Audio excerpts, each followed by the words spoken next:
Entah mengapa langkah kaki saya terasa ringan untuk melangkah, lebatnya hutan dengan pohon-pohon besar dan rimbunan semak belukar seakan tidak menjadi penghalang bagi saya untuk menapaki jalan mencari keberadaan Mbah Warsono. "Kamu pernah kesini, Za? Kok sepertinya kamu tahu jalannya sih? Padahal ini bukan jalan setapak, di mana-mana sama, hanya pohon besar, semak belukar dan apa Pak?" tanya Mas Dikin begitu Minto menghentikan ucapannya. "Saya yakin banget, masih banyak hewan-hewan liar di sini dan mungkin banyak yang buas," lanjut Minto dengan mimik ketakutan. "Sinting kamu to mana pernah saya kesini," ucap saya sambil terus melanjutkan melangkah, hingga akhirnya setelah jauh memasuki ke dalam hutan, langkah saya terhenti seiring dengan tatapan saya yang coba mengamati sesuatu yang berada di kejauhan. "Pak Reza, coba lihat," tunjuk Mas Dikin pada sesosok orang yang sedang berjalan di tengah lebatnya hutan, di pundaknya terlihat kayu-kayu yang terikat. Hal yang pertama kali saya pikirkan adalah ini adalah seorang manusia yang sedang mencari kayu bakar di tengah hutan belantara. "Hus, jangan tunjuk-tunjuk sembarangan," enggak boleh terlihat. Minto menepiskan tangan Mas Dikin dan mencontohkan agar Mas Dikin menggigit jarinya dan meludahkannya. "Astaga, to itu ajaran dari mana lagi, aneh banget kamu," ucap saya sambil melarang Mas Dikin melakukan apa yang dicontohkan Minto. Tatapan saya kembali menatap seseorang yang kini terlihat sedang memungut ranting-ranting kayu yang berjatuhan. Cahaya matahari yang terhalang lebatnya dedaunan memaksa saya bekerja ekstra keras untuk melihat bentuk rupanya dan semuanya terasa sia-sia, karena keterbatasan jarak pandang. Tanpa meminta persetujuan dari Minto dan Mas Dikin segera saya langkahkan kaki untuk menghampiri sosok yang menggelitik rasa penasaran ini. "Yakin kamu, Za?" tanya Minto sambil menarik bahu saya. Baru kali ini saya merasakan keyakinan sebesar ini. Tepukan tangan saya pada jari-jari Minto yang berada di bahu cukuplah mewakili keyakinan yang saya rasakan. "Permisi Mbah," numpang tanya, "apa Mbah kenal dengan Mbah Warsono?" Laki-laki tua itu tetap terlihat sibuk memunguti ranting kayu.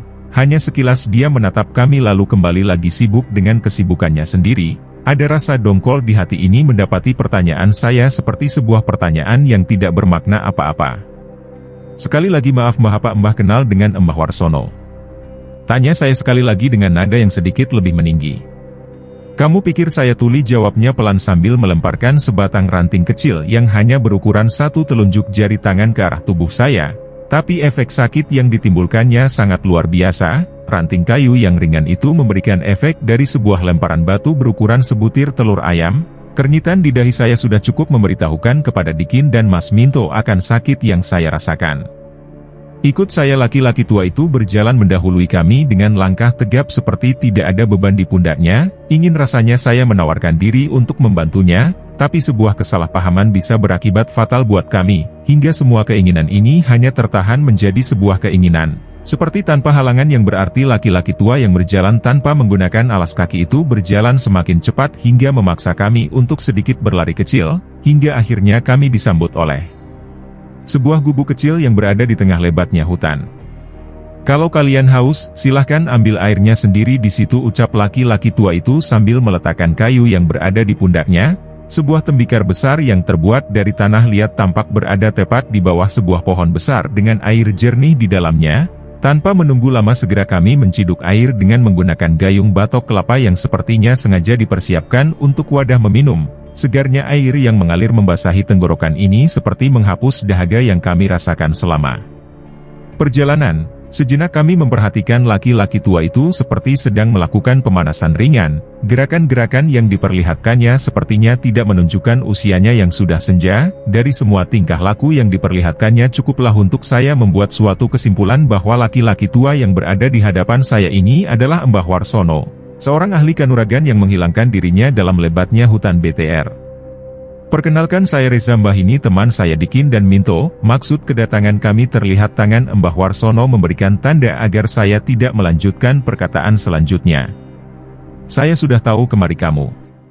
Terlihat jari tangannya menunjuk ke arah saya. Dengan langkah ragu saya menghampiri Mbah Warsono, entah apa yang akan dilakukannya. "Sebelum saya menjawab semua pertanyaan kamu, saya ingin bermain-main sebentar." Suara khas lelaki tua ini kini terlihat sedikit ramah dengan candanya. Dengan menggunakan telapak tangannya lelaki tua itu memukul sebuah pohon dengan ukuran lingkaran diameter pohon yang cukup besar. Untuk pukulannya yang pertama di antara rasa percaya dan tidak percaya saya melihat rimbunnya daun yang menghiasi batang pohon terlihat berguguran. Begitu juga dengan pukulan kedua, guguran daun yang berjatuhan terlihat semakin banyak, dan itu cukup untuk menimbulkan rasa takut di hati saya melihat tenaga dalamnya yang luar biasa, hingga akhirnya di pukulan ketiga yang memaksa saya harus memundurkan langkah, tiba-tiba semuanya terasa menjadi gelap saya tidak sadarkan diri. Hingga akhirnya saya mendapati diri saya sudah berada di dalam gubuk dengan Minto dan Mas Dikin yang terduduk diam menemani, seluruh badan saya benar-benar terasa sakit untuk digerakkan. Apa yang terjadi? Tanya saya kepada Minto dan Mas Dikin yang sedikit memandang aneh ke arah saya. Buset, kamu pernah belajar sesuatu di perguruan bela diri Za? Saya hanya menggeleng mendapati pertanyaan dari Minto, dan berharap adanya penjelasan lanjutan dari Minto, hingga akhirnya Mas Dikin menjelaskan apa yang sudah terjadi. Yang benar? Tanya saya dengan nada tidak percaya. Benar Pak, di saat pukulan Mbah Warsono yang terakhir, Bapak tiba-tiba terjatuh tapi itu hanya sebentar. Setelah itu Bapak terlihat menggeram layaknya harimau. Coba lihat jari-jari Pak Reza yang kotor karena tanah, semua itu karena Pak Reza terlihat mencakar tanah tempat Pak Reza terjatuh. Saya mencoba menyimak dan memaknai semua penjelasan Mas Dikin. Ini sangat tidak mungkin, bagaimana saya yang sedari kecil sama sekali tidak berhubungan dengan seni bela diri apapun bisa melakukan hal seperti itu. Hingga akhirnya Mbah Warsono mencoba memancing Pak Reza untuk berdiri. Kalau saya bawa alat perekam Za, udah saya rekam tuh peristiwa ketika kamu berpencak layaknya pendekar yang sudah menguasai jurus secara mahir. Bahkan Mbah Warsono yang mahir aja terlihat agak kewalahan. Keren Za, keren. Mendengar penjelasan Minto bukannya membuat saya menjadi merasa bangga ataupun hebat. Justru saya merasa menjadi aneh dengan semua penjelasan ini. Balurkan ini di tubuhnya. Terlihat Mbah Warsono hadir dengan membawa sebatang bambu yang berisi minyak yang menyerupai minyak sayur dan menyerahkannya kepada Mas Dikin untuk dibalurkannya di tubuh saya. Sesaat setelah dibalurkan rasa sakit di sekujur tubuh saya terlihat agak mulai membaik. Coba saya lihat kujang, keris yang kamu bawa itu, ucap Mbah Warsono seperti seseorang yang sudah dengan pasti mengetahui apa yang saya bawa. Perlahan saya ambil gulungan kain yang berisi raja dari dalam tas dan menyerahkannya kepada Mbah Warsono. Terlihat wajah Mbah Warsono mengagumi apa yang sedang berada di tatapan matanya. Sebuah kujang, keris kini sudah tersingkap dari kainnya. Dari mana kamu mendapatkan ini? Tanya Mbah Warsono mencoba mencari tahu. Setelah panjang lebar menjelaskan asal-muasal saya mendapatkan kujang, keris itu, kepala Mbah Warsono terlihat mengangguk seperti memahami sesuatu. Rupanya orang tua kamu kolektor barang antik. Dengan tersenyum Mbah Warsono kembali menyerahkan kujang, keris yang dipegang. Di saat itu juga saya mengambil kesimpulan untuk menyerahkan benda itu kepada Mbah Warsono, karena saya yakin dia merupakan orang yang tepat untuk menyimpannya. Kamu yakin nak? Tanya Mbah Warsono kembali dengan tatapan mata tajamnya. Sangat yakin Mbah, karena memang bukan itu yang saya butuhkan, saya hanya ingin membuktikan keberadaan yang gaib memang nyata. Adanya, tapi saya mencoba menselaraskan dengan ilmu pengetahuan yang saya pelajari selama ini. Jadi untuk semua kejadian yang terjadi dan terlihat janggal enggak serta-merta kita melihatnya dari sisi gaib tanpa berusaha mencari penjelasan dari sisi ilmiah. Terlihat kembali anggukan kepala dari Mbah Warsono, tanda dia mengerti dengan maksud ucapan saya. Sekarang apa yang akan kamu tanyakan? Tanpa berbasa-basi lagi Minto segera menjelaskan runtutan peristiwa yang terjadi di mes hingga peristiwa aneh yang mengiringi perjalanan kami. Jadi sekarang kalian tinggal di mes tua itu? Ya Mbah, jawab kami hampir serempak. Sebenarnya mes itu milik sebuah keluarga yang diwariskan secara turun-temurun sebelum akhirnya dibeli oleh perusahaan tempat kalian sekarang bekerja. Semua cerita yang kamu dengar dari Hesti tentang dia yang janda dan orang tuanya yang bercerai itu sama sekali enggak benar. Maksud Mbah? Saya merasa keterangan yang Mbah Warsono berikan semakin menarik hingga saya lupa akan rasa sakit di tubuh ini. Usia saya sekarang hampir 107 tahun, mungkin usia Hesti sekitar 75 atau 85 tahun. Orang tua Hesti mewarisi kekayaan turun-temurun dari keluarga besarnya. Keanehan yang saya lihat dari keluarga besar ini, selalu ada kematian bayi di setiap anggota keluarga yang sudah memiliki keturunan. Semua kematian dan prosesi pemakaman dilakukan secara tertutup, belum lagi perlakuan kasarnya terhadap hewan, terutama kucing dan anjing. Warga sekitar semakin lama semakin tidak nyaman dengan ritual aneh yang Dilakukan pada saat malam tertentu. Banyak yang mengatakan bahwa ini adalah suatu bentuk perjanjian dengan setan. Kami terdiam seakan tidak percaya mendengar sebuah kisah masa lalu mes yang begitu hitam. Sehitam kejadian-kejadian yang selalu menghantui kami selama tinggal di mes tua itu. Hingga akhirnya kemarahan warga memuncak dan tidak bisa menerima hal seperti itu ada di desanya. Pernah beberapa kali beberapa warga mencoba menghabisi kedua orang tua Hesti tapi selalu gagal. Gosip yang berkembang mengatakan, kedua orang tua Hesti memiliki sebuah ilmu yang membuatnya sulit untuk dibunuh, hingga akhirnya pada suatu hari tersiar kabar orang tua Hesti mati terbunuh di rumahnya sendiri dengan tubuh penuh luka tidak berkepala dan hanya menyisakan Hesti yang menangis meratapi. Kepergian orang tuanya Mbah Warsono terdiam sesaat dan memasukkan kujang, keris tua itu ke dalam kotak tua yang terbuat dari kayu jati. Akhirnya mereka dimakamkan di sekitar rumah mereka sendiri, dengan ikut serta menguburkan semua barang yang biasa dipakai untuk ritual bersama mereka. Hesti yang tidak nyaman dengan segala cemooh warga desa akhirnya memutuskan untuk menjual rumah tersebut kepada salah satu warga, lalu keluar dari desa tersebut dan lenyap entah kemana. Pembeli baru rumah tersebut tidak bertahan lama menempatinya karena berbagai macam gangguan dan membiarkannya kosong. Setelah melewati beberapa kali proses jual beli akhirnya kini rumah tua ini sudah menjadi milik salah satu perusahaan di mana sekarang kalian menempatinya. Ucap Pak Sukuk mengakhiri semua kisahnya tentang mes. Ini benar-benar sebuah kisah di luar pemikiran kami. Rasanya semua rasa lelah dari perjalanan ini terbayar lunas dengan sebuah kisah yang menarik. Lantas bagaimana Mbah bisa yakin dengan Hesti yang kami temui adalah Hesti yang Mbah maksud? Tanya saya dengan sedikit rasa khawatir. Mbah ini salah menerka Hesti yang kami maksud. Dari semua yang kamu jelaskan tadi hingga saat kamu melihatnya menuju ke salah satu tempat perjanjian dengan setan, saya sudah bisa memastikan bahwa itu Hesti yang dimaksud. Saya sudah terlalu tua untuk dibodohi dengan parasnya yang mungkin masih muda. Bagaimana mungkin bisa masih muda? Mbah kini Minto ikut bingung dengan penjelasan Mbah Warsono. Apa yang tidak mungkin? Apakah saya sudah terlihat seperti lelaki tua yang berusia 107 tahun? Yang membedakan hanya caranya, saya masih terlihat seperti ini karena prosesi kanuragan saya. Sedangkan Hesti itu semua karena prosesi ritualnya dengan setan. Terlihat Minto dan Mas Dikin saling berpandangan, sedangkan saya hanya tertunduk terdiam menyesali semua yang telah saya lakukan. Nak Reza, saya bukan ahli agama dan orang pintar. Ada baiknya Nak Reza membicarakan semua kejadian yang Nak Reza lakukan. Semoga ada jalan keluar dari semua ini. Saya cuma bisa menjelaskan, bahwa 3 kelopak bunga yang kamu makan adalah sebuah tanda akan 3 tumbal yang telah kamu setujui untuk dikorbankan.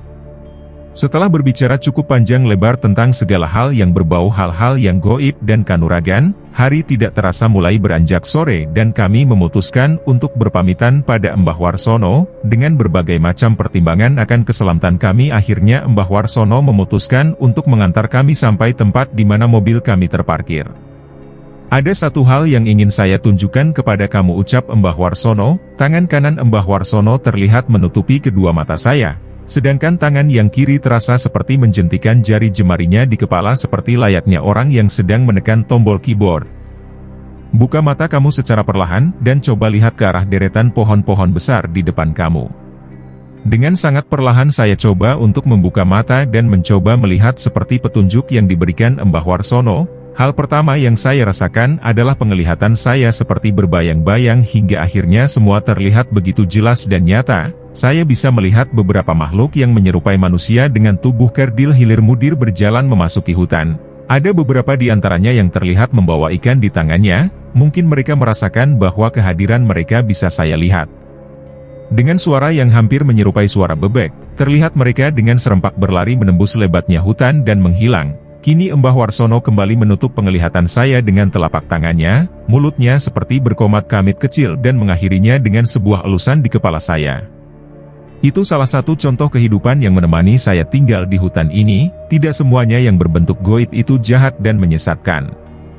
Sambil tersenyum Mbah Warsono mengambil sesuatu dari kantong celananya dan menyerahkannya pada saya, seraya berpesan untuk membuktikan apa yang pernah dijelaskannya mengenai Hesti dan mes tua itu.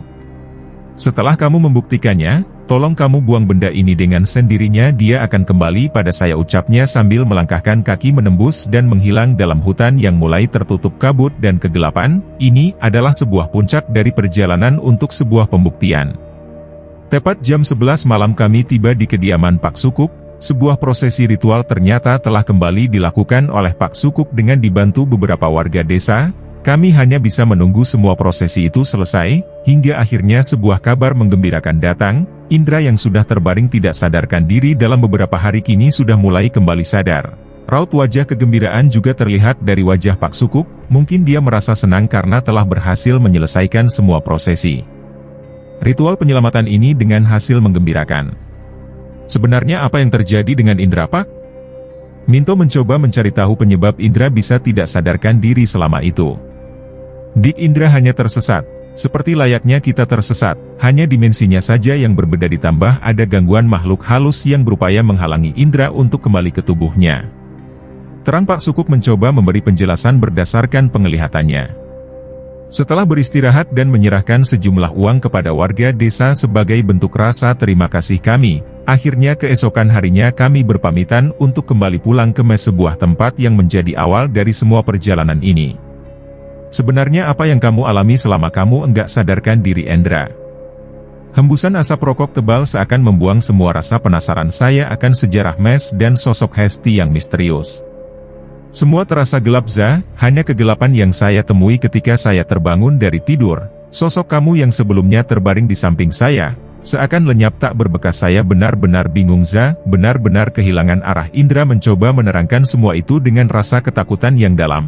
Jari jemari tangannya yang terselip sebatang rokok terlihat bergetar setiap hela nafasnya berupaya menghilangkan semua kejadian buruk itu dari memori pikirannya. Sejujurnya saya mendengar suara kamu di saat prosesi ritual yang dilakukan oleh Pak Sukuk. Itu memang saya melihat kalian duduk sangat jauh di tempat yang sangat terang. Mungkin di telinga kamu suara saya seperti sebuah bisikan, tapi kenyataan yang terjadi saya berteriak sebisa-bisanya agar kamu bisa mendengar semua ucapan saya.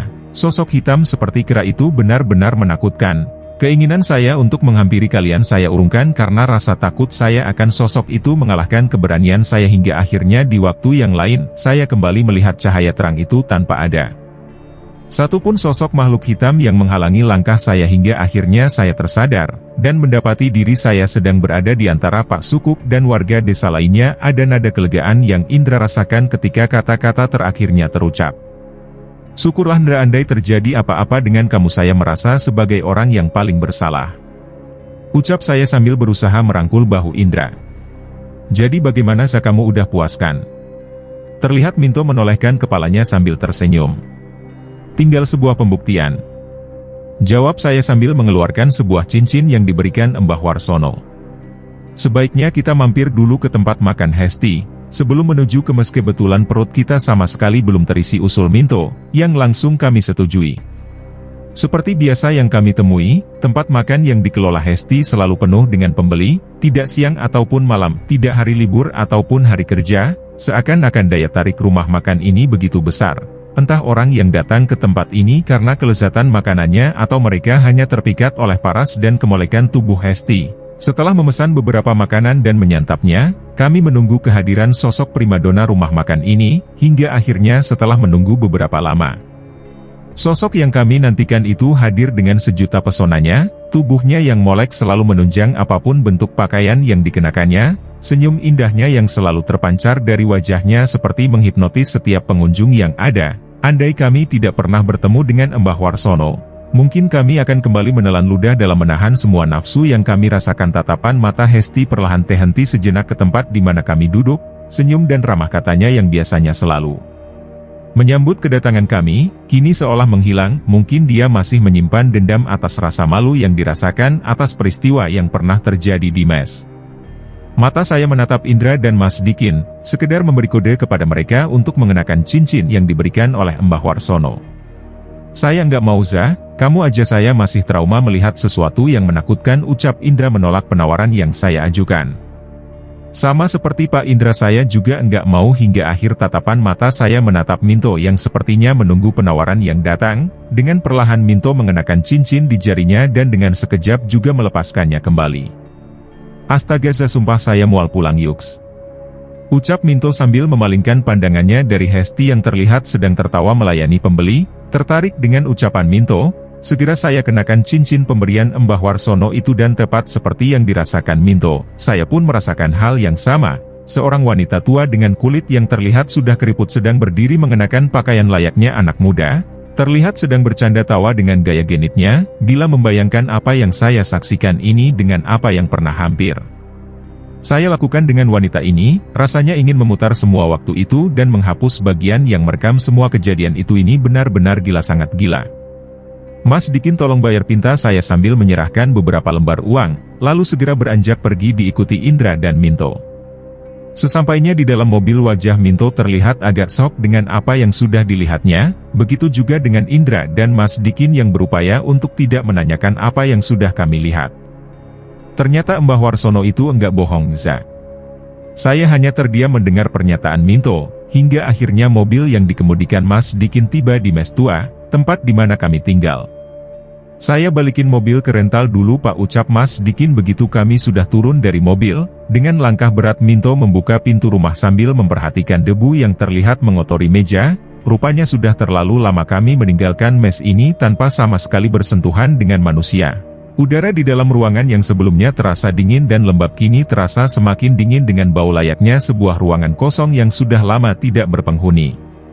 Saya mandi dulu, Za, ucap Indra sambil berlalu menuju kamar mandi. Terlihat Minto membawa pakaian kotornya ke dalam kamar, dan saya masih terpaku sendiri di ruang tamu, memandang setiap detil sudut ruangan sambil membayangkan peristiwa-peristiwa yang pernah terjadi di mes ini, seperti apa yang pernah diceritakan oleh Mbah Warsono. Sungguh tragis, ucap saya pelan setelah membayangkan semua peristiwa yang pernah terjadi, dan malam ini saya akan membuktikan apa yang pernah dikatakan oleh Mbah Warsono. Apakah saya akan melihat sosok penghuni mes ini? Tepat jam 9 malam, kami memutuskan berkumpul di ruang tamu ditemani teh manis hangat yang sudah dipersiapkan oleh Mas Dikin. Kami berembuk cukup lama membahas rencana kami malam ini untuk mengetahui sosok-sosok apa saja yang selama ini menghantui kami. Penawaran saya kepada Mas Dikin, Indra dan Minto berakhir dengan penolakan. Kini hanya saya sendiri yang menjadi calon semua pembuktian ini. Bagi saya rokok Indra dengan tangan sedikit gemetar saya mulai menyulut rokok dan menghembuskan asapnya yang putih pekat. Rasa takut dan penasaran kini seperti berpadu menjadi satu. Sejenak saya terdiam mencoba menghimpun keberanian dengan memandang cincin yang sengaja saya letakkan di atas meja. Sebesar apapun rasa takut yang saya alami, saya harus berani, ucap saya dengan nada meninggi, lalu segera mengenakan cincin pemberian Mbah Warsono. Za, terlihat Minto sedikit ragu untuk mengikuti langkah kaki saya yang bergerak menuju ruang tengah. Berisik tuh, ucap saya sambil memberikan tanda kepada Minto untuk menghentikan ucapannya. Baru saja saya mencegah Minto untuk berbicara lebih lanjut, tatapan mata saya menangkap sosok seorang wanita tanpa kepala dengan rantai kaki menimbulkan bunyi gemerincing di lantai. Terlihat mengambang memasuki kamar Minto, lehernya yang terlihat masih menampakkan rembesan darah segar. Seketika membuat nyali saya menciut dan memutuskan untuk segera melepaskan cincin pemberian Mbah Warsono. Ini cukup, saya percaya dengan omongan Mbah Warsono, teriak saya, sambil melangkahkan kaki keluar rumah setelah menatap kembali cincin pemberian Mbah Warsono itu cukup lama. Akhirnya saya memutuskan untuk membuangnya sejauh-jauhnya, sejauh ucapan terima kasih saya untuk Mbah Warsono yang telah membantu saya menyingkap semua misteri ini dan menghilangkan semua rasa penasaran yang saya rasakan. Malam ini kami terdiam menatap gelapnya langit malam dengan sebuah kenyataan bahwa di mes tua ini kami hidup berdampingan dengan makhluk yang tak kasat mata. Hanya ada beberapa pilihan untuk menyikapi ini semua, hidup berdampingan dengan resiko ketakutan yang selalu menghantui, atau pergi meninggalkan semua ini dengan sebuah hasil pembelajaran dari sebuah pembuktian. Dan malam ini hanya menyisakan sebuah perbincangan kecil yang belum bisa saya sepakati dengan sesuatu yang bersifat goib, yaitu tumbal.